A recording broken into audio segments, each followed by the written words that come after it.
unsightly people from appearing in public. The so-called ugly law was eventually repealed. And they repealed it. I think they should bring it back. In fact, that should be on the ballot. You want to have a ballot initiative in California, bring the ugly law. Nobody needs to see ugly. And the technical definition is you are not allowed to appear unsightly in public. Oh, shit. I think we need a dose of that. Oh, no, it was the Secretary of Transportation, Sean Duffy, who... I don't know what that's supposed to mean. Unsightly.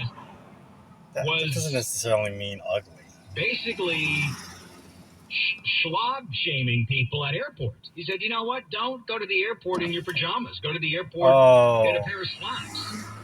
And that'll change your mood and your behavior, and it'll make you look nicer, and maybe you'll act like an adult and not like a child. Oh, never mind. I supported that 100%. People jumped all over him. I thought that we ought to... Unsightly. You can have requirements. In San Francisco.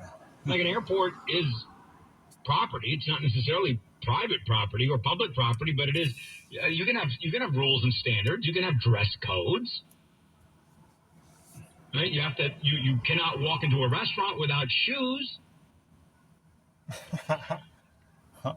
So you can have dress codes, and I don't like the whole pajama thing. I think people. I personally have no opinion on that. I don't think care. It changes their behavior. To be honest with you. I know what you're thinking, Lou. You're the big guy on freedom. You're all about freedom. Yeah, I'm all about freedom.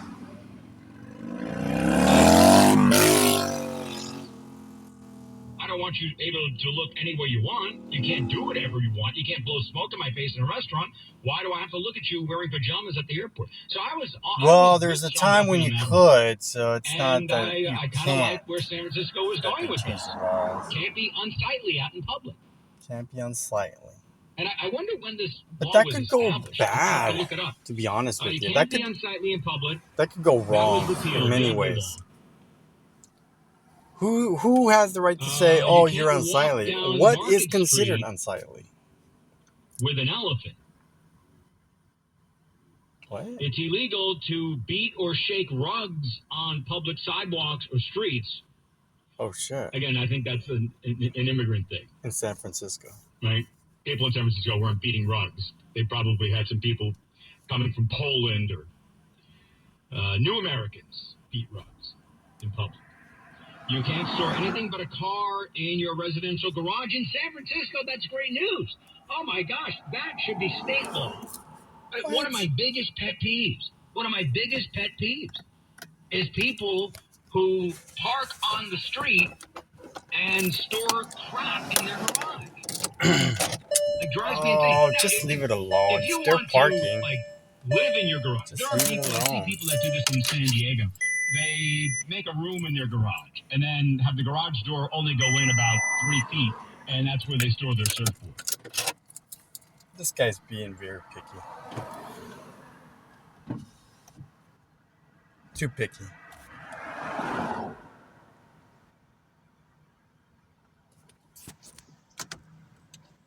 Is not on the driveway where it should be, but on the street. And then, talk about unsightly. That's the least sightly thing ever. Not a sign of a good neighborhood where everybody's parked on the street in front of their house permanently, like all the time. Where I live, there are certain rules. Like you have to move the car every 72 hours, something like that. Not allowed to do that. They frown upon that. People still do it. I have a neighbor about 3 houses down, and it's clear that it's a multi-generational family living in there. I don't know what happened. This guy's I'm sure picky. There's a story. This is too much. And, people can fall on hard times. Maybe mother and father moved in. I don't know what's going on, but it's been years now, and all of the other generation's furniture is still in the garage. I don't know who this guy is, but he sounds like a Karen. Forever. And sometimes they park on both sides of the street, and I can't get through. So what? That's how it goes. That is illegal. Listen to that. To store anything but a car in your residential garage, I am in favor of that. Yeah, I'm sure you are. Feeding the pigeons is illegal in San Francisco. Importing, selling, or devouring ground squirrels. That sounds like an immigrant thing, too. I found some questionable laws in San Francisco and decided to ask residents about them. It's bread in an exposed container or a basket. What do you think about that? I think that is a very weird law. I don't think there should be a way that someone should carry the bread. Sounds Carry the bread? dumb. You can't carry your bread in a No, I'm basket? kidding. Obviously, that's silly. Of course. Always got to find a San Francisco guy on a low-carb diet. There you have it. Well, they are reviewing all the laws, and I think this is great. Maybe there are some taxes that could be sunsetted Okay, this guy while you're at it. can be radical sometimes, and sometimes he can't. 600 Kobo I can see live both on the ways, iHeartRadio but app. let's discuss. What's your opinion? What do you guys think?